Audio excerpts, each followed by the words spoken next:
হজরত আলী রাদিয়াল্লাহু আনহু সেই বিশাল আকার কয়েকশো মন ওজনের লোহার দরজাকে তার এক হাতে শূন্যে উত্তোলন করলেন, ইসলামের ইতিহাসের সবচেয়ে বড় মোজেজা আর বীরত্বের সাক্ষী হতে।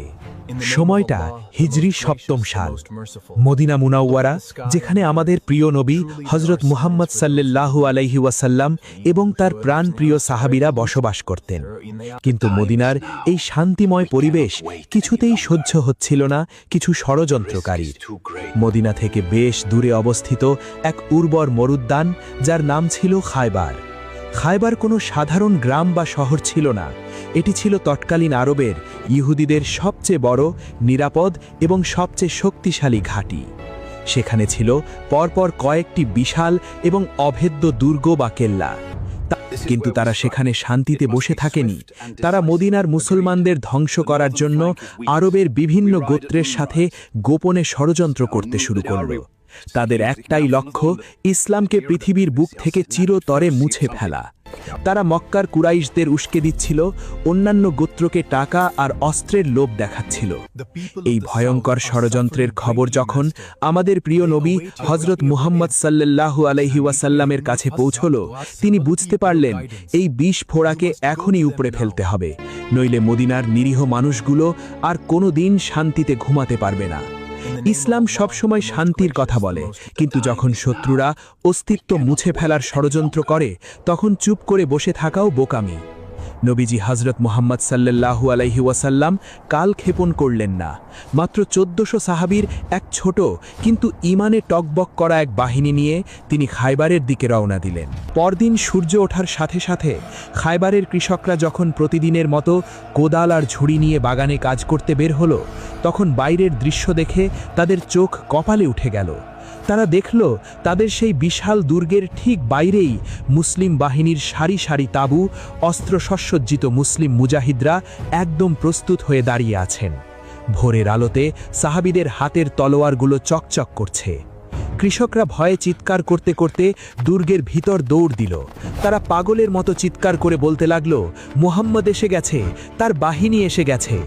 দ্রুতগতিতে দুর্গের বিশাল বিশাল লোহার দরজাগুলো বন্ধ করে দেওয়া হলো। ভিতর থেকে শুরু হলো খায়বারের ঐতিহাসিক যুদ্ধ। কিন্তু এই যুদ্ধ বদর বা উহুদের মতো কোনো খোলা ময়দানের যুদ্ধ ছিল না, এটি ছিল এক দীর্ঘমেয়াদী অবরোধ। ইহুদিরা তাদের সুরক্ষিত পাথরের দুর্গের ভিতর একেবারে নিরাপদ, আর মুসলিমরা খোলা আকাশের নিথে। ইহুদিরা দুর্গের উঁচু দেয়াল থেকে বৃষ্টির মতো তীর আর পাথর ছুটতে লাগল। সাহাবীরা অনেক চেষ্টা করলেন দেয়াল টপকানোর, কিন্তু কিছুতেই পারলেন না। মুসলমানদের সাহসের কাছে ধীরে ধীরে খায়বার এলাকার ছোট ছোট কয়েকটি দুর্গ পতন হতে লাগলো ঠিকই, কিন্তু সবচেয়ে বড় এবং সবচেয়ে সুরক্ষিত দুর্গটি, যার নাম ছিল কামুজ দুর্গ, সেটি কোনোভাবেই জয় করা যাচ্ছিল না। প্রথম দিন নবীজি হজরত মুহাম্মদ সাল্লাল্লাহু আলাইহি ওয়াসাল্লাম তার সবচেয়ে প্রিয় সঙ্গী, ইসলামের প্রথম খলিফা হজরত আবু বকর সিদ্দিক রাদিয়াল্লাহু আনহুর হাতে ইসলামী বাহিনীর পতাকা তুলে দিয়ে পাঠালেন। তিনি সারা দিন বীরের মতো লড়াই করলেন, কিন্তু দুর্গ জয় হলো না। পরদিন ইসলামের দ্বিতীয় খলিফা বীর কেশরী হজরত উমর রাদিয়াল্লাহু আনহুর হাতে পতাকা দেওয়া হলো। তিনিও তার সর্বোচ্চ শক্তি দিয়ে লড়লেন, কিন্তু সেই অভেদ্য পাথরের দেয়াল আর বিশাল দরজা কিছুতেই ভাঙা গেল না। এখানে তাদের বীরত্বের বা ঈমানের কোনো কমতি ছিল না, বরং আল্লাহ তাআলা এই মহান বিজয় অন্য আরেকজন সৌভাগ্যবান মানুষের ভাগ্যে লিখে রেখেছিলেন। সাহাবীদের মাঝে এক অদ্ভুত নীরবতা নেমে আসলো। তারা ভাবতে শুরু করলেন, তবে কি কামুজ দুর্গ জয় হবে না? আমরা কি খালি হাতে মদিনায় ফিরে যাব? ইহুদিরা কি তাহলে জিতে যাবে? সন্ধ্যা নেমে এলো খায়বারের প্রান্তরে। চারদিক থমথমে, মুসলিম শিবিরে এক নীরব দুশ্চিন্তা। ঠিক সেই রাতে এশার নামাজের পর নবীজি হজরত মুহাম্মদ সাল্লাল্লাহু আলাইহি ওয়াসাল্লাম সাহাবীদের সামনে এসে দাঁড়ালেন। তার পবিত্র চেহারা অত্যন্ত শান্ত, কিন্তু চোখের দৃষ্টিতে এক অদ্ভুত দৃঢ়তা। তিনি সাহাবীদের দিকে তাকিয়ে ঘোষণা দিলেন, আগামীকাল সকালে আমি এই পতাকা এমন একজন ব্যক্তির হাতে তুলে দেব, যার হাতে আল্লাহ এই দুর্গ বিজয় দান করবেন। সে এমন একজন মানুষ যে আল্লাহ ও তার রাসূলকে ভালোবাসে, এবং স্বয়ং আল্লাহ ও তার রাসূলও তাকে ভালোবাসেন। সে কখনো যুদ্ধক্ষেত্র থেকে পিঠ দেখিয়ে পালিয়ে আসার মানুষ নয়। সুবহানাল্লাহ। এই কথা শোনার পর সেই রাতে কোনো সাহাবীর চোখেই ঘুম আসলো না। সবাই আবেগে, ভালোবাসায় আর প্রতীক্ষায় ছটফট করতে লাগলেন। হজরত উমর রাদিয়াল্লাহু আনহু পরবর্তীতে আবেগজড়িত কণ্ঠে বলেছিলেন, আমি জীবনে কোনোদিন সেনাপতি হওয়ার বা নেতৃত্ব পাওয়ার ইচ্ছা করিনি, কিন্তু সেই রাতে আমি শুধু এটাই কামনা করছিলাম যে কাল যেন আমাকেই ডাকা হয়, কাল যেন আমি সেই সৌভাগ্যবান ব্যক্তি হতে পারি। প্রত্যেক সাহাবী সারা রাত জেগে আল্লাহর কাছে কান্নাকাটি করে দোয়া করছিলেন। সবার মনে একটাই প্রশ্ন, কাল সকালে নবীজি কাকে ডাকবেন? আবু বক্করকে, উমরকে, নাকি অন্য কাউকে? ভোর হলো, ফজরের নামাজ শেষ হলো, পূব আকাশে সূর্য উকি দিচ্ছে। হাজার হাজার সাহাবী অধীর আগ্রহে নবীজির তাঁবুর সামনে ভিড় করে আছেন। সবার বুক ধুকফুক করছে, সবাই পায়ের আঙুলের উপর ভর দিয়ে একটু উঁচু হয়ে দাঁড়িয়ে আছেন, গলাটা একটু বাড়িয়ে দিচ্ছেন যাতে নবীজির নজর অন্তত তাদের উপর পড়ে। নবীজি তাঁবু থেকে বের হলেন, তার হাতে সেই কাঙ্ক্ষিত বিজয়ের পতাকা। সকালের স্নিগ্ধ বাতাস এসে সেই পতাকা দুলিয়ে দিচ্ছে। সবাই মনে মনে ভাবছেন, হয়তো আজ আমার নামটা উচ্চারিত হবে। নবীজি ভিড়ের মধ্যে চোখ বুলালেন, কিন্তু যাকে খুঁজছিলেন তাকে দেখতে পেলেন না। তখন তিনি উচ্চ স্বরে ডাক দিলেন, আলী ইবনে আবি তালিব কোথায়? সবাই চমকে উঠলেন, হজরত আলী রাদিয়াল্লাহু আনহু, কিন্তু তিনি এই মুহূর্তে যুদ্ধ করার মতো অবস্থায় নেই। সাহাবীরা অত্যন্ত আদবের সাথে নিচু স্বরে জানালেন, ইয়া রাসূলুল্লাহ, আলীর তো চোখ উঠেছে, তার চোখের ব্যথায় অবস্থা এতটাই খারাপ যে তিনি চোখ মেলেই তাকাতে পারছেন না। আলো তো দূরের কথা, তিনি তীব্র যন্ত্রণায় তাঁবুর ভিতর শুয়ে আছেন। নবীজি বললেন, তাকেই আমার কাছে নিয়ে এসো। কয়েকজন সাহাবী দৌড়ে গেলেন। তারা হজরত আলী রাদিয়াল্লাহু আনহুকে প্রায় ধরে ধরে অত্যন্ত সাবধানে নবীজির সামনে নিয়ে এলেন। হজরত আলী রাদিয়াল্লাহু আনহুর চোখ তখন তীব্র ব্যথায় লাল হয়ে আছে, ফুলে গেছে। ভোরের আলোতে তাকাতেও তার খুব কষ্ট হচ্ছিল। তিনি কোনো মতে মাথা নিচু করে নবীজির সামনে এসে বসলেন। নবীজি তার আদরের জামাতা এবং সাহাবীর এই কষ্ট দেখে ব্যথিত হলেন। তিনি হজরত আলী রাদিয়াল্লাহু আনহুর মাথাটা পরম মমতায় নিজের দিকে একটু টেনে নিলেন। তারপর তিনি তার পবিত্র মুখের একটুখানি লালা আঙুলে নিলেন এবং পরম মমতায় হজরত আলী রাদিয়াল্লাহু আনহুর দুই চোখের উপর লাগালেন, আর সাথে সাথে আল্লাহর কাছে দোয়া করলেন, সুবহানাল্লাহ। যে চোখের যন্ত্রণায় হজরত আলী রাদিয়াল্লাহু আনহু একটু আগেও কাতরাচ্ছিলেন, নবীজির সেই পবিত্র স্পর্শ লাগার সাথে সাথেই চোখের পলকে সেই ব্যথা গায়েব হয়ে গেল। নবীজি হজরত মুহাম্মদ সাল্লাল্লাহু আলাইহি ওয়াসাল্লাম তার হাতে সেই বিজয়ের পতাকা তুলে দিলেন। তবে যাওয়ার আগে নবীজি সাল্লাল্লাহু আলাইহি ওয়াসাল্লাম তাকে একটি মহামূল্যবান নির্দেশ দিলেন। তিনি বললেন, হে আলী, তুমি শান্তভাবে তাদের দুর্গের দিকে এগিয়ে যাও। সেখানে গিয়ে প্রথমে তাদের আল্লাহর দিকে, ইসলামের দিকে ডাকবে। আল্লাহর কসম, তোমার মাধ্যমে যদি আল্লাহ একজন মানুষকেও হেদায়েত দান করেন, তবে তা তোমার জন্য লাল উটের চেয়েও উত্তম। হজরত আলী রাদিয়াল্লাহু আনহু পতাকা হাতে নিয়ে তার সেই বিখ্যাত দুই দিকওয়ালা তলোয়ার জুলফিকার কোমরে বেঁধে ঘোড়ায় চড়ে সোজা খাইবারের দুর্গের দিকে রওনা হলেন। তার পেছনে নির্ভীক মুসলিম বাহিনী। অন্যদিকে খাইবারের কামুজ দুর্গের ভেতরে তখন ইহুদিদের মধ্যে এক ধরনের চরম অহংকার বিরাজ করছে।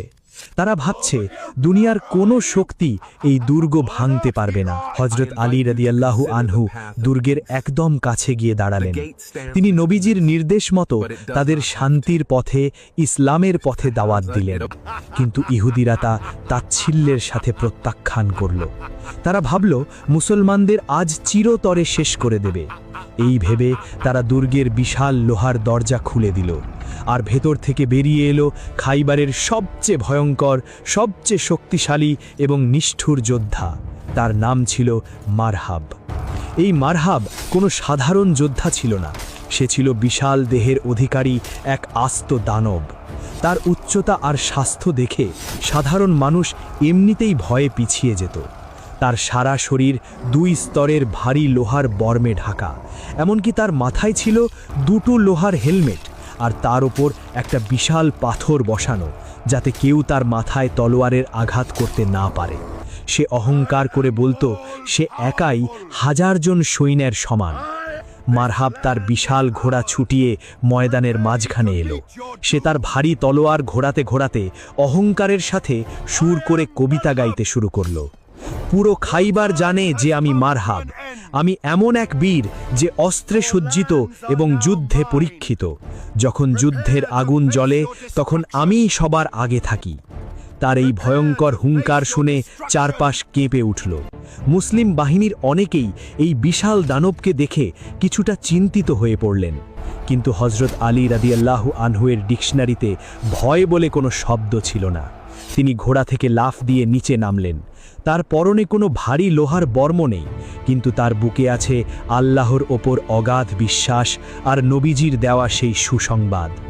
হযরত আলী রাদিয়াল্লাহু আনহু তার বিখ্যাত তলোয়ার জুলফিকার হাতে নিয়ে মারহাবের দিকে বীর দর্পে এগিয়ে গেলেন। মারহাবের কবিতার জবাবে তিনি কবিতা পড়লেন। আমি সেই ব্যক্তি, আমার মা আমার নাম রেখেছেন হায়দার, অর্থাৎ সিংহ। আমি জঙ্গলের সেই ভয়ঙ্কর সিংহের মতো যাকে দেখে সবাই ভয় পায়। আমি আজ তোমাদের এমন মার মারব যা তোমরা কোনোদিনও কল্পনাও করোনি। এই কথা শুনে মারহাব অপমানের রেগে আগুন হয়ে গেল।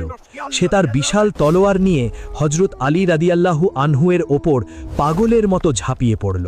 শুরু হলো ইতিহাসের অন্যতম সেরা এবং রোমাঞ্চকর মল্লযুদ্ধ। তলোয়ারে তলোয়ারে আঘাতের ঝনঝন শব্দে পুরো খাইবার প্রান্তর কেঁপে উঠল।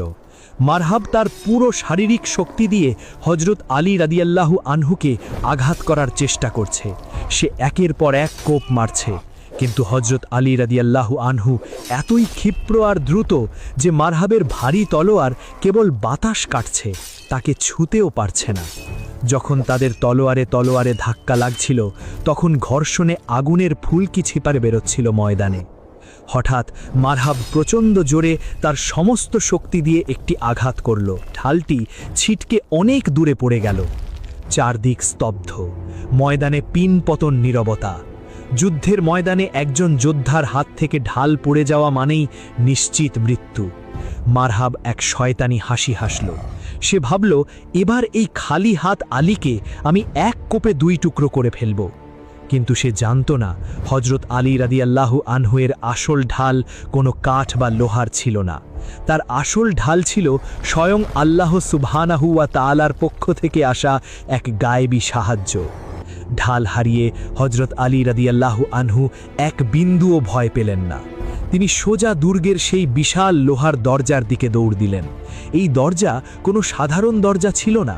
সিরাত এবং ইতিহাসের কিতাবে এসেছে এই দরজা এতটাই ভারী আর মজবুত ছিল যে তা খোলা বা বন্ধ করার জন্য প্রতিদিন বহু মানুষের প্রয়োজন হতো।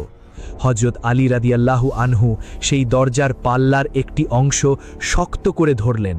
তার বাহুতে তখন যেন ঐশ্বরিক শক্তি ভর করেছে। তিনি আকাশ বাতাস কাঁপিয়ে আল্লাহু আকবার বলে এক প্রচণ্ড টান দিলেন এবং সবার চোখের সামনে সেই বিশাল লোহার দরজা তার কবজি থেকে মড়মড় শব্দে উপড়ে গেল। শুধু উপড়ে ফেলাই নয়, হযরত আলী রাদিয়াল্লাহু আনহু সেই বিশাল আকার কয়েকশো মণ ওজনের লোহার দরজাকে তার এক হাতে শূন্যে উত্তোলন করলেন। তিনি সেই দরজাকেই তার ঢাল হিসেবে ব্যবহার করলেন। মারহাব এই দৃশ্য দেখে ভয় পেয়ে গেল। তার হাত কাঁপতে শুরু করল। সে বুঝতে পারল সে আজ কোনো সাধারণ মানুষের সাথে লড়ছে না, সে লড়ছে আল্লাহর এক গায়েবী শক্তির সাথে। হযরত আলী রাদিয়াল্লাহু আনহু সেই বিশাল দরজাকে বাঁ হাতে ঢাল ধরে ডান হাতে তার বিখ্যাত তলোয়ার জুলফিকার নিয়ে মারহাবের দিকে সিংহের মতো ঝাঁপিয়ে পড়লেন। মারহাব বাঁচার জন্য শেষ চেষ্টা হিসেবে তার তলোয়ার তুলল, কিন্তু হযরত আলী রাদিয়াল্লাহু আনহুয়ের ঈমানি ক্ষিপ্রতার সামনে তা ছিল একেবারেই তুচ্ছ। হযরত আলী রাদিয়াল্লাহু আনহু এক প্রচণ্ড হুঙ্কার দিয়ে জুলফিকার উঁচিয়ে ধরে মারহাবের মাথার ওপর সজোরে আঘাত করলেন।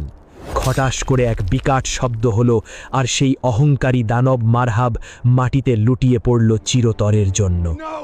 মারহাবের এই ভয়ঙ্কর পতন দেখে খাইবারের ইহুদিদের অন্তরাত্মা কেঁপে উঠল। তাদের সেরা যোদ্ধা, তাদের সবচেয়ে বড় অহংকার চোখের পলকে ধুলোয় মিশে গেছে। তারা ভয়ে চিৎকার করতে করতে দুর্গের ভেতরে পালাতে শুরু করল। হযরত আলী রাদিয়াল্লাহু আনহু এবং মুসলিম বাহিনী তাদের পিছু নিল। আল্লাহু আকবার ধ্বনিতে খাইবারের আকাশ বাতাস মুখরিত হয়ে উঠল। কা হাতে তুলেছিলেন। হজরত আবু রাফে রাদিয়াল্লাহু আনহু এবং অন্যান্য সাহাবীরা আশ্চর্য হয়ে বর্ণনা করেন, আমরা প্রথমে 7-8 জন মিলে সেই দরজাটি মাটি থেকে তোলার বা উল্টানোর চেষ্টা করলাম, কিন্তু আমরা সেটা 1 ইঞ্চিও নড়াতে পারলাম না। পরে আমরা প্রায় 40 জন শক্তিশালী লোক মিলে অনেক কষ্টে সেই দরজাটি মাটি থেকে সরাতে পেরেছিলাম। একবার গভীরভাবে নিজের মনকে প্রশ্ন করুন তো, যে দরজা 40 জন শক্তিশালী মানুষ মিলে তুলতে হিমশিম খাচ্ছিল, সেই কয়েকশো মন ওজনের দরজা হজরত আলী রাদিয়াল্লাহু আনহু কিভাবে এক হাতে তুলেছিলেন? এটা কি তার নিজের গায়ের জোর ছিল? না, এটা ছিল তার ঈমানের জোর। এটা ছিল স্বয়ং আল্লাহ রাব্বুল আলামিনের পক্ষ থেকে আসা এক গায়েবী সাহায্য।